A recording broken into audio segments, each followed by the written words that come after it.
kolima zapata bila kolikobo Sambara kolima zapata vraiment bo sabone Sambara kolima zapata bila kolikobo Sambara kolima zapata MJTV Sambara kolima zapata Mami wanza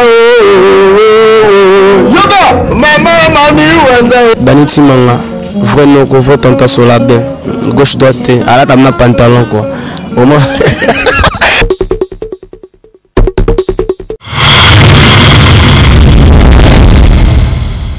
MJTV vitesse wapi abonnez-vous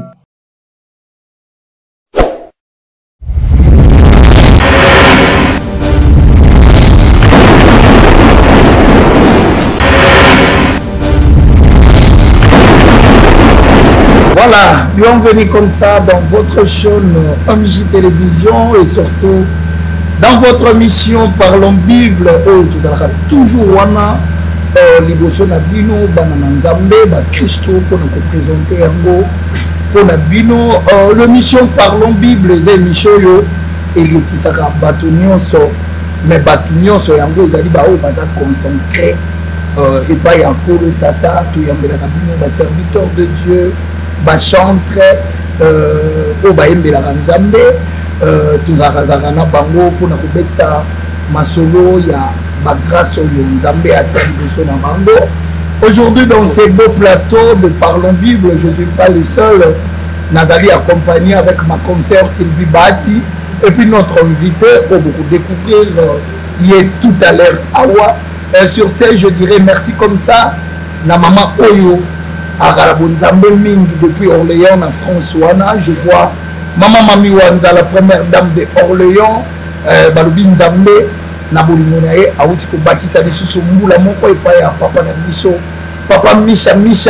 de Paris et je dirais merci comme ça na maman Margaret na Sanja de Brewana na moni ba maman nyonso ba maman Yvette ba maman Monique balobi o eza ya bino balobi lelo tokosolola masolo ya Nzambe na kati ya émission na bino Parlons Bible na kolinga kaka te Daniti manga monopoliser parole parce que tout à l'heure na uti ko ibisa bino tozana Sylvie Bahati wa na ozomisa no malobe pa ya Sylvie Bahati et je dirais aussi merci comme ça derrière ces beaux caméras je vois l'ipasa ya ba mbongo balobi quoi moto quoi bébé Sylvie ozala maloba baboni na biso tout lelo vraiment boza kosepela parce que yesu na bandako na mokandi na lobana ba voiture na bino na ba salle de bain na bino à travers émission oyo Parlons Bible pour na koyambela bino moko ya basali ya Nzambe donc kala te vraiment beaucoup découvrir alanga nzembo kati na nkolo o azosala fierté ya musique chrétienne donc c'est vraiment azozongisa biso susu ba série ya ba ebandeli ya ba parcours ya ba lor mbongo na loba mingi te na tiki penza mabeba dali chimanga akota vraiment na muzindo ya masolo yango passage lisusu na kolinga te avant to bande mission yo li passe à Congo la mission déjà ko ba mon invité la mission na bi maman Mami Wanza ko sa moto ba moto ko ya nga ba Nzambe Nzambe toujours voilà notre invité là déjà on te profiter tous ensemble na Sylvie to pesa bonjour la sœur bonjour bonjour bonne santé santé Xavier na bolo Nzambe Nzambe zo batela kana. La sœur, je crois c'est pour la première fois pas tout bas pour nangayo na chaîne na biso. Bon matiano sœur volume ya micro na ye ya micro kaka bo pesa biso yango pour que voilà li passe signaler to kata yango et voilà merci beaucoup. Sœur je crois première fois ba kolanda biso na MJ Télévision okoki non ko se présenter et pas ya batu o ba kolanda biso. Merci, Père Olivier. Ma question est voilà. La servante de Dieu de bon, la cour de journée du jour. Voilà. Moko ya basali na Nzambe nde lelo oyo émission esali ke lelo pe nazala découverte na bino nyonso esika boza nayebi ke bovandaki bozozela grande na bino naza wana. Voilà, la sœur d'Ajoli est là pour vous. Basali Nzambe, Obolingara Nzambe, Nandenge ya bien. Nandenge ya solo. Vous devez toujours être là en train de nous soutenir. Sylvie Batina Olinga, avant de faire l'émission, la sœur d'Ajoli, raconte quand même émission dans ma boucle en Zambété. Na poto ba Holanda biso. Oui, koza bien mingi, d'Ajoli otika biso na maboko ya Nzambe parce que biso zolo ba esika mi ba de misat ba sanga na kombo akolo Nzambe azawana donc otika émission vraiment na maboko akolo. Voilà. Tobondeli. Voilà. Nzambe topesi yo merci, mopesi na tango. Oyebaki ete mokola lelo tokozala awa na libota na yo mpona kolobela na ntina ya kombo mpe ya part na yo. Totiki ete debi ya émission na biso na se na loboko na yo yo lobi na biso ete esika mibale misato basangani mpona koloba na kombo na yo oza kati na biso. E lelo toye kati na esika oyo papa mpona koyeba na kopanza sango ya bolamu oyo ozosala na bavi na biso. Yango tika ete bonzambe na yo erenye kati na biso, tika ete présence na yo ekonza biso. Du début jusqu'à la fin, zala na biso papa, zala na biso mokambi, zala na biso mobateli, na kombo na Yesu tolobi bongo. Amen. Amen. Voilà, et salut bien. Na bandaku, je crois, et salut bien. Na Mama Mami Wanza, Koyoka Boye, salut bien. Na Zelda. Et ça bien na papa Micha. Na papa Micha. Na maman Margaret, na Sandra Debré. Et salut bien na maman Monique, maman Solange, et puis la sœur Solange, à rappelé na église, il y a maman Mami Wanza, pour tous la maman Solange, tous appelés na sœur Solange, il y a sa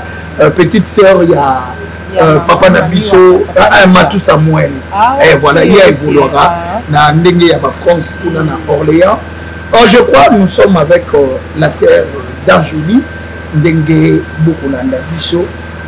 Tukubeta Masolo, Nami ya la sœur d'Anjoli, sœur d'Anjoli. Bato bakoki koyeba parcours ya sœur d'Anjoli a uti wapi et puis a komina wapi. Merci pour la question Motuna Oyo. Voilà. Nayebi que ezalaka vraiment pour na koyeba parcours ya artiste, parcours ya koyeba servant de Dieu ou serviteur. Voilà. D'Anjoli naza moko ya bana oyo na botami pe na baboti.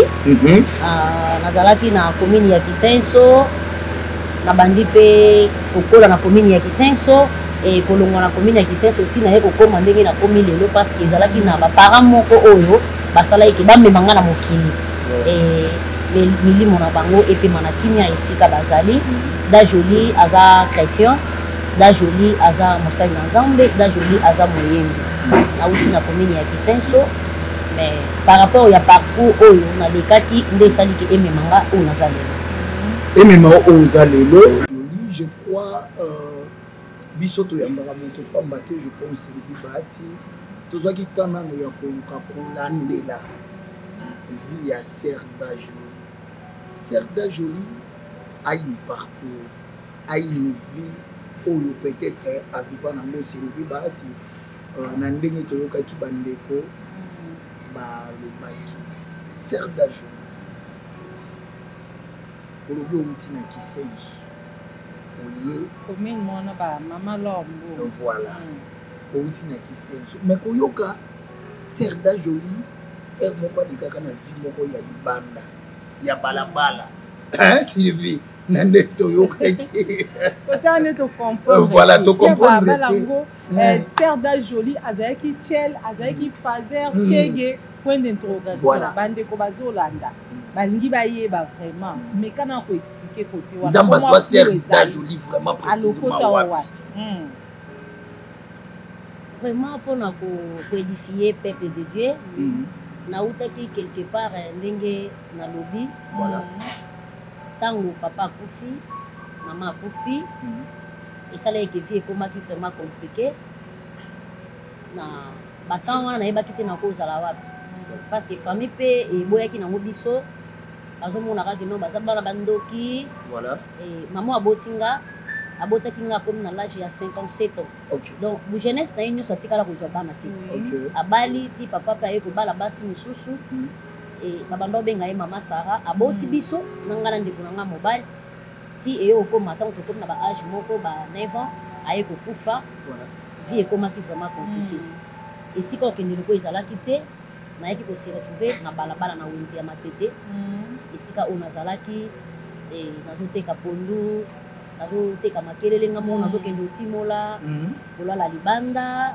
donc namelaki vraiment vie oyo tozobenga lelo ya kifazer nazalaki kuna dajoli nazwaki mpe batemps ebele tozolala nazalaki wana tozolala na somida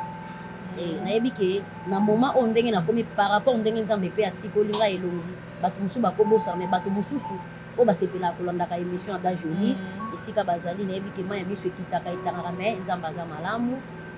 kolongwa na nga na vie ya balabala nde eyaki kosala te nzambe atindelanga moto ya malamu nazwa vision te ndenge bato mosusu balobaka ke nayokaki nzambe abengi nga te etombaki jour mosusu nazalaki oteka sachet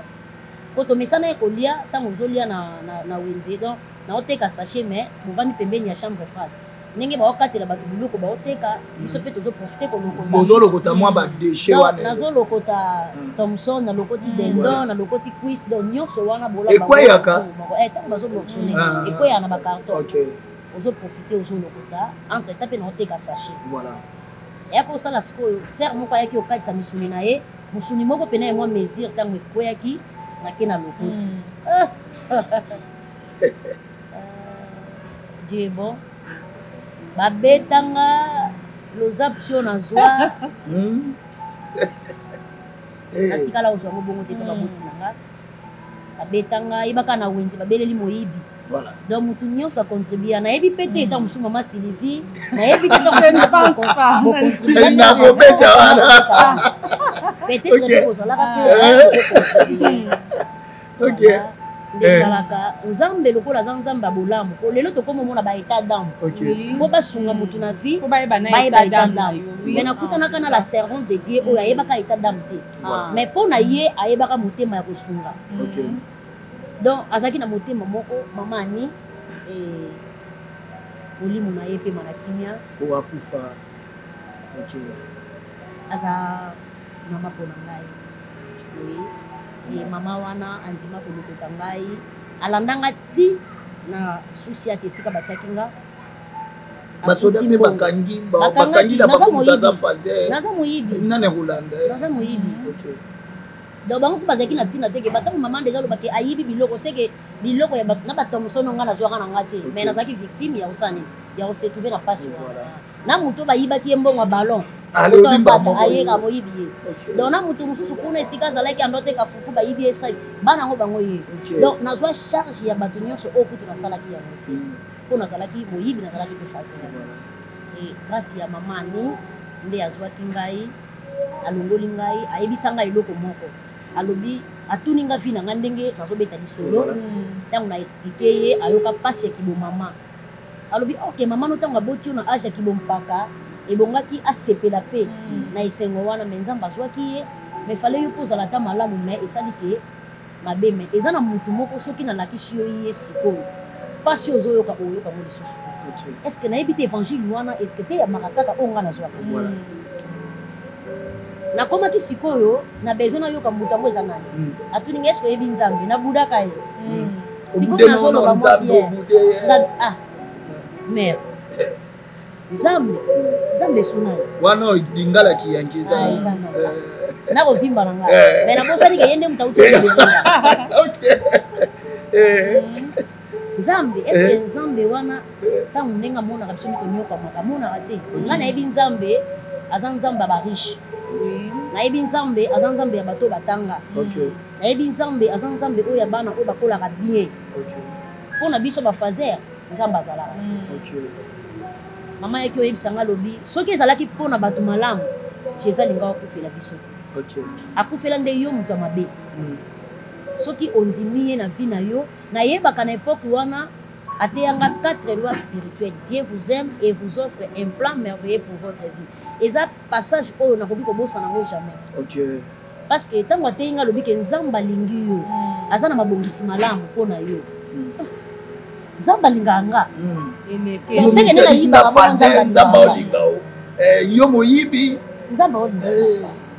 Nzamba linganga. Et ça là ngama passe. Parce qu'on a komi nanga na posa na yo kaka ye. Ndeta wazwinga ameninga na ndako na ye. Aye avandisi bana na ye alobi na ye libino ndeko na bino moko ya mwasi.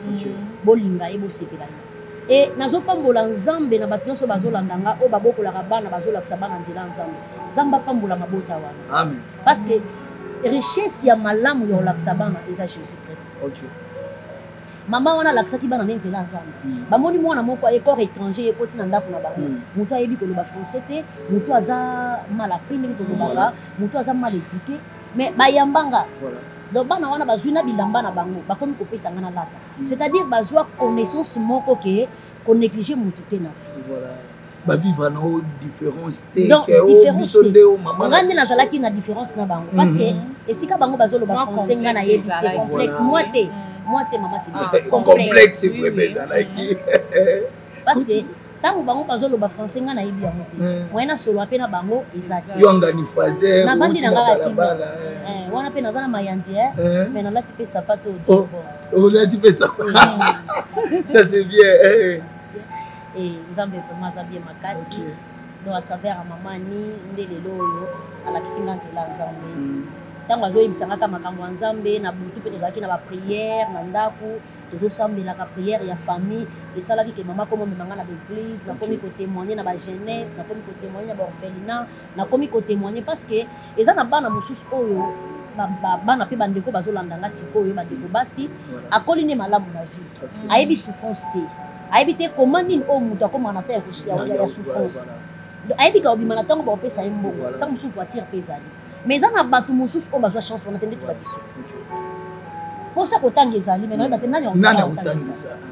bandeko ya papa mpe baza babengani na bango siko ntango babimisi nkombo ya ndoki lelo oyo nakoma kosepela na mo wana ya kindoki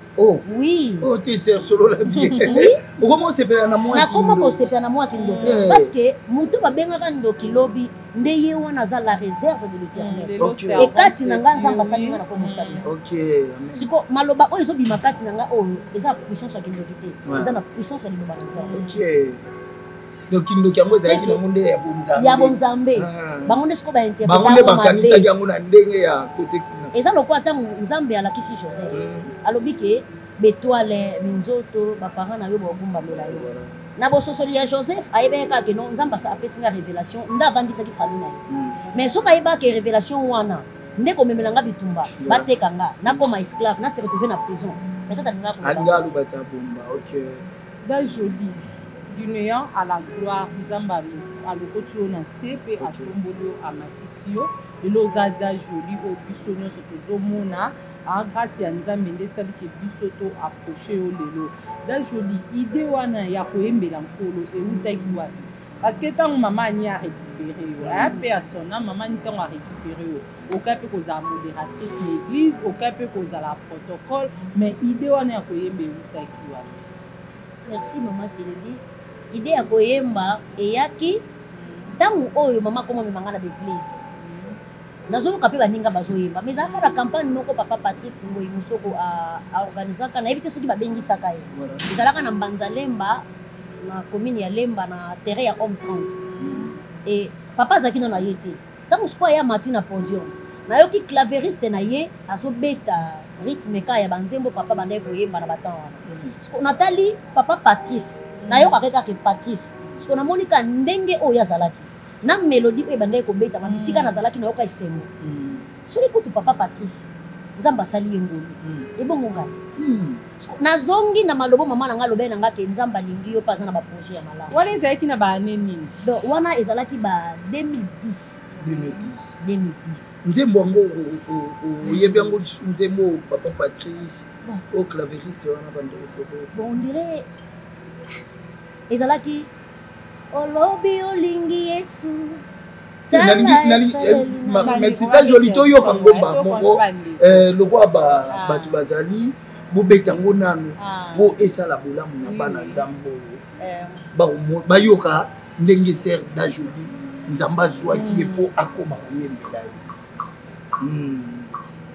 voilà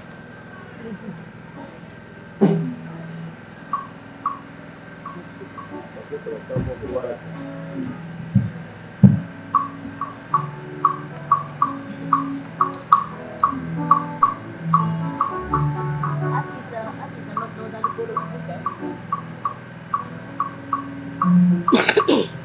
voilà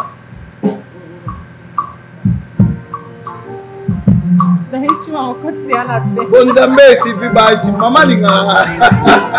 Tu vas gagner. Mobi olingi Yesu, tala esaleli na yo. Olobi olingi Yesu, tala etamboli na yo. Olobi olingi Yesu, tala etambeli na yo. Olobi olingi Yesu, tala etambeli na yo.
Voilà, merci.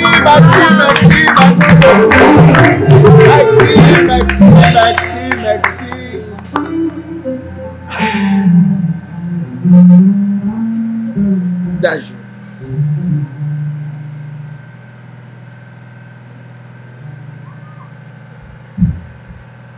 Amen. Comprenez un peu l'émotion de l'artiste parce que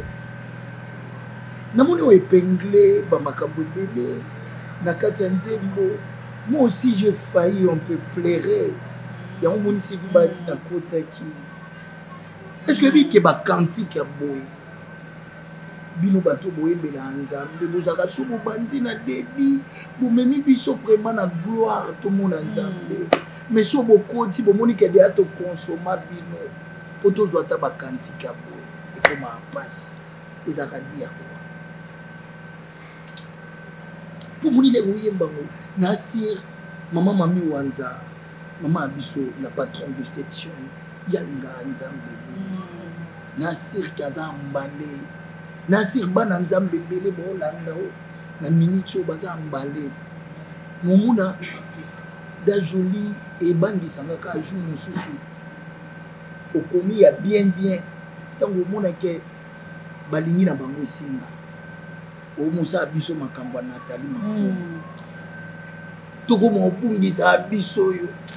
nzambe tu chantes bien merci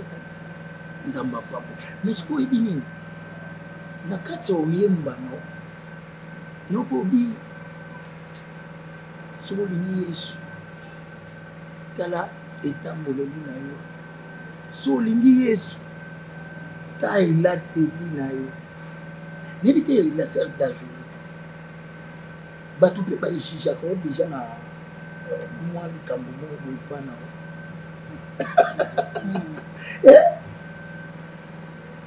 ba jija déjà na eloko moko bo question ko mbabola bo les séquiciers na seki il faut que bato nyonso mpe bazolandanga nayebi ke na atmosphère oyo mingi bazolela mingi bayoki mpasi moko e na seki kolakisa bato ke ata mpasi ezali ya un dieu donc nzambe apesaka kimia po asekisaka bato po akoma mpo osekisanga oui bato bajijanga premièrement na mpona luki na nga ya mpona coiffure na ngai poule matope mais kote siko ya mwasi donc balobaka mais ndenge nini da joli na balox na ye bon eza moko ya eloko na biso bacongolais tokomisa nzambe topesa nzambe forme na biso bacongolais na biso bacongolais topesa nzambe forme eza te ke nazodefendre mpo na suki na nga mais histoire ya suki na nga eza kaka nde nalobaki na yebande nazalaki quelque part e ntango nazalaka na wenze nayebaka kabelo te ntango nazalaka na wenze nayebaka basalon de coiffure te ntango nazalaka na wenze nayebaka te koma ya okanga meshe na motu na mesanaka na suki na nga oyo ya bizarre na motu oyo nde balobaka mais eza suki moko nayoka yango nazalaka lese donc boye nakozala kaka natamboli ndenge mpe boye abi ngai mpe boye na ye naye nazomona naza lese siko nakotia ndeti mama sivile nga tie boye 3 jours 4 jours nazokoka te biso na Congo tokomisa nzambe tosala nzambe forme na biso ke soki oza servante de Dieu ou serviteur de Dieu il faut ozala na titidi mwa cravate okangi makasi olati nde wana ke oza mosali na nzambe orke nayebi ke ndenge bateyanga na bible ke ayaki mpona bato ya masumu soki ezalaka kaka ke mpona bavrai aya mpona bango ezalaka kaka mpona basaint alinga oya te donc en d'autres termes nzambe atala apparence ya motu bon donc andimanga ndenge naza parce que eza na bato mosusu omoni ndenge namona mpe exemple moko ya papa Francis pasteur ntango atie luki na ye ya suki na ye akati mwa atie mwa pasula namoni mpe bamusicien ya biso mokinde kutu nde bandai kosala bongo ntango paster atie yango eza modele na ye ya coiffure na ye e mpo na ye moko amonaki yango eza bien mpo na beauté na ye e namoni mpe na nzela nango bajeune garçon bakomi mpe kolanda e bato mosusu babanda kokima oye église soki aza na nzela aotala ke na église wana bato nyonso baza na bakonfo siko nga na line boso na bino ake kokota na bino mbamo paye ok ntango déjà paster asali bongo eza évangélisation ke ateyi mpe motu mosusu azalaki kuna ntango aye na nzela ayoki liloba na nzambe eza sikoyo kiti ya motema na ye natika nzela ou bien nakontinue na nzela me nabanga nzambe eza ndenge nga mpe da joli naza boye naza na suki na nga lox mais eza mpe na bato baninga mosusu bandeko mosusu baza lokola aza na lox apersa aza na batatouage amikomisa gene omonaka te esika basantu baza nga na kofanga te mais soki tozongi malamu na bible ntango mwasi ya ndumba azwaki malasi mpona kwambome jésus amitalaki te oyo azalaki alobi ke na nzela ya mwana mobali oyo ndenge avi nange kochange mpo awumelaki ntango molai na vi yaki ndumba etango ayoki kaka ke non eza na motu moko aza kuna soki okutani na ye vine kochange azwaki oyo azalaki nango azwi na mbongo oyo asalaki kindumba asombi malasi ya chere oyo bachrétien basalaka moto pe na tango wana ya Jésus ba chrétien pe bazalaka ba milliardaire bazalaki OK bazalaki pe na bambongo ba ko sala loko mais lokuna na biso ba chrétien to pesa nzambe forme avant na mbongo na nzamba Congo surtout nzamba Congo nde azakala moi forme mo so ke na Sud Afrique comment on va faire le roi bino namona bango c'est péboé et puis bango ba omoni eza ko pumbwe bon c'est que Yesu akuna zaka ya upumbwe na yebite ta musu bango pe na Yesu musu Yesu na ba moi trop brutal donc biso na Congo to pesa Yesu na biso forme ba boye poza la dou ok nzambe na biso tanga apesi biso talent apesi maman Sylvie apesi nga apesi papa alobi te ke ka biso photo sala ye poto za ba chrétien OK ngani na ndimina za la chrétien par rapport ya makambo na moni na biki na tali ke eza na mutu moko o a sauver bo moyi nanga na sala na ye et maman Sylvie pa bibo ngape na dona nga ko yemba na beta na ngape profond mais ça ka talent on nzamba pesi biso pour na ndimite ke talent na yo papa na bino nde mutapesa talent na ndimite pour ceux qui sont pour nos familles peut-être ngape na ngana za na talent wana OK nzambe nda pesa biso on moni ke bato ba bandai pe ko comprendre ngate mais à fur et à mesure ba comme pour comprendre da joli au moni ke na sala pe na style na ngai c'est da joli na style na auto za ka pe wana mais aussi c'est fait il y a une réunion ba bengisi bino bana nzambe Mathieu Serre da joli Mathieu ta moi 4 Serre mususu ba bengisi pe ba musicien moki ba bengisi papa na biso Kofi ba bengisi ba héritier to ba bengisi ba wera ba bisko bo vande sika moko bo solola pour un projet moko bo est-ce que ça t'a permis que bon posa la permis omoni bayaya na biso ba papa na nga ndenge bazande ngolobi wana nde na pesi exemple ya maman Sylvie bazana ba talent o nzambe nda tshaba ah ils ont mokili te na yebite soki na mokili na yemba ngo ata na nzembo soki eza na magasin moko o batekaka ngolu bakolakisa penga OK do batala o bakofi bazaka nango banani ezaka kai panza nzambe nda pesi bango batala bango passer rebelle baloba ke moi bato wana baza bato sat bon na yebite mais o nga na yebi parce que ngapi nazaki lokola bango on nazaka mona balabala fazer ya balabala l'époque on nazaki na balabala bayeba ngapi nazaka mona nzambe donc bamimanga na baqualification nyonso siko tozwa ke n'époque wana na ndenge bapapa na biso baza omonte eza ndenge moko tozwa bango mpe kaka lokwa bafazer faut baqualifier bango bongo mais nzambe apesi biso batala nga na sepeli na nga na servir nzambe nde na servir nzambe bango mpe basepeli baservir nzambe donc tozosala donc moto aza donc mokolo ya nyonso na biso c'est Jésus donc yenda oyeba na temps wana nde balobaka enlèvement kosalama ndenge totatolaka yango yenda oyeba esika oplace moto na nga donc ngai da joli pourquoi bino ba na généraliser ka bino ba musicien chrétien boza modèle te pour na peuple de Dieu bozo embela nzambe bozo lakisa bato nzela nzambe à travers ba chanson na bino mais quelque part sur totali ba vie na bino boza ba vie mo ya bien te boza ka nde moko na bato ya musique wa kan wana maman Sylvie est-ce que soki osalela nzambe na bakisa mokene eloko Sylvie alobi mpona ndenge alobi bato aka wana est-ce que ezala na makambo mosusu il faut tika po babanda omona lokwa moto akapu oui ezalaka na makambo ya otika parce que ntango okomi déjà mwana nzambe okomi moto abikila et soki nazalaki ndeti nazalaki na lisanga ya baninga mabe po babandaki komela masanga komela milango komela bangi naosala yango te parce que nga na bango toza lisusu ndenge moko te donc nga fo na changer po bango mpe nateya bango sango malamu oki oteya bango ndenge nateyaka parce que basala ya nzambe mosusu balobaka moya ozonga non non mais soki tozosala ke totika bango bongo siko ntina ya église eza nini po oyo nga nayebi ndenge mama ni asalaka bolamu epa na nga parce que azalaki servante de Dieu azalaki kokamba mpe bato donc atali ke lokola aza mosali na nzambe aye kokota na ka tozalaka mpe ebele bafaser akokaki mpe kozwa ozomona mais apart nga azalaki mpe na bana oyo abandeki kosunga ti lelo bazali oyo totatolaka mpe bolamu ya mama na biso malgré azasunga biso siko mosala ya baeglise eza ke il faut kozwaka bana wana baza na banzela bafaser bandoki bana oyo baza na balabala il faut bazalaka nde na église Parce que l'église est pas en colonda pas une chose grave quand papa la biso Patrice Ngoyiso j'ai cherché le monde, je l'ai trouvé dans l'église et j'ai cherché l'église, je l'ai trouvé dans le monde. Bon, pour la église de tout comme on a ben impidique kobanga nzambe za surtout bino bayembi bokoma obeta ba seben moka ndenge moko na ya mokili différence ezate omona te côté na bozo amrier biso peuple de Dieu. Exemple Nicolo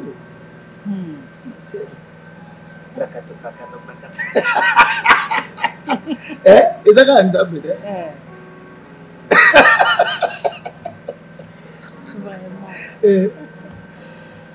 donc moni tamaka mwanzango tozosala ezaka ke ndenge tolobaka ke lesali individuel moto na moto aza na lolenge ayambela nzambe na ye moto na moto na ndenge ayambela nzambe na ye e nga naza na ba raison na nga oyo nayambeli nzambe oyo naosala nzambe oyo naokumisela nzambe eza mpe ndenge moko na bato mosusu donc moto ayebi nzambe malamu ayebi mpena nzambe totangaka bahistoire ya baana ya babrame ya bamoïse baza bato oyo bamonaka bolamu ya nzambe mpe batambolaka vraiment na nzambe mais biso lelo oyo ezokomela biso par rapport omona motu moko boye ka ndenge bozosunga biso aza te na vie moko boye mpe ya bien te mais à travers loyembo nzambe asali mpe ngolwa bino mais lokola azwi yango lokwa business na ye namonaka mpe bato mosusu baloba oyo eza eloko na nga donc oyo eza eloko na nga donc nde naza na bana na nga boye nalobaka ke te oyo eza eloko na nga te naza simple servante de Dieu tant que bozobenga nga servante de Dieu c'est-à-dire naza mwana musala ya nzambe mondiko za ba discipline mo pe na moni ya wa otse pa na ba oui parce que naza mwana musala ngai nzambe te oui eza bongo parce que naza mwana musala ya nzambe donc tant que bozobenga biso ba servante eza komba lokumu te eza kiboyi donc kibone bongo donc naza pena mwana musala c'est que naza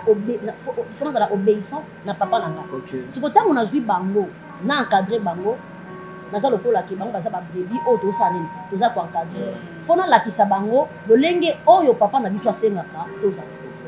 yango monaki te bosala boye te po ordre wana nde yango bapesi nga na sala merci c'est ça c'est que Dani Timanga le fait c'est nalingi lokola bana nzambe baotala biso beaucoup plus baza posa bayoka dada bayoka yo nde beaucoup plus te na olikana ya yeto ya nango parce que tout à l'heure to solo la makamba concert na yo to solo yango peka na kati émission et puis comment chanter album voilà ça déjà na album voilà to solo lango tout au long de cette émission Meda Jolie nangino o mema bana nzambo ba otala biso na présence isu ya nzambe mais na yoko yembi pa Patrice est-ce que vous avez sous papa moko vraiment pour na moni aux voix féminine mais papa a interprété ba bien moi papa moko lisusu o bana nzambe ba yoka ekutukala baza so bavandi na ndako bo nzembo ane me mabango liboso nzambe voilà donc on vous laisse toyoka sous terre da Jolie pour et ça la bana nzambe nyonso bakotala biso bien et ça la maman Margaret na sanza de très bien et ça la maman Mami Wanza la première dame d'Orléans moi soyo ami Ponza na Nkolo et ça la papa Micha lisusu bien parce que nous sommes avec la servante de Dieu da Jolie donc boyoka moto azana pas quoi bato kosungane bango bato kosala ke ningo esala nzambe bango yo voilà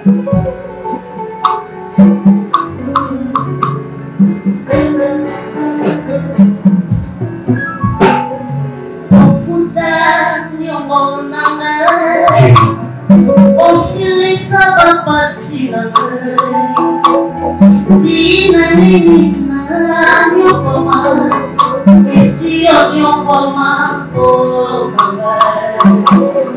na comina subaya makasi asilikai pesangalo boko na yo salena aye tolu na yo ofudalo mona Yesu ola musaya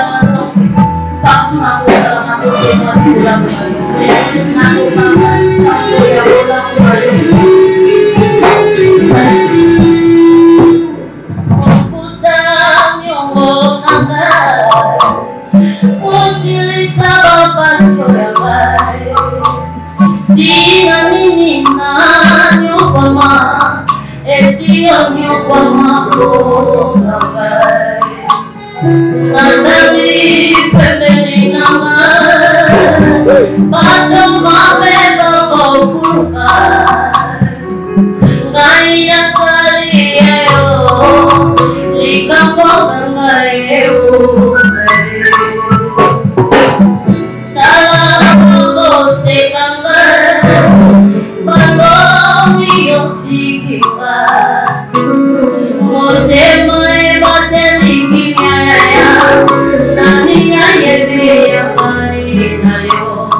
Sambara goli mazapata bila koli kobo. Sambara goli mazapata vraiment beau sabone. Sambara goli mazapata bila koli kobo. Sambara goli mazapata MJTV. Sambara goli mazapata mami wanza yoga mami wanza Baniti manga vraiment qu'on vote en sur la bain gauche droite à la table pantalon quoi au moins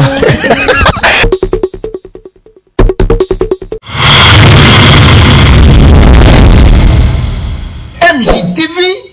vitesse wapi abonnez-vous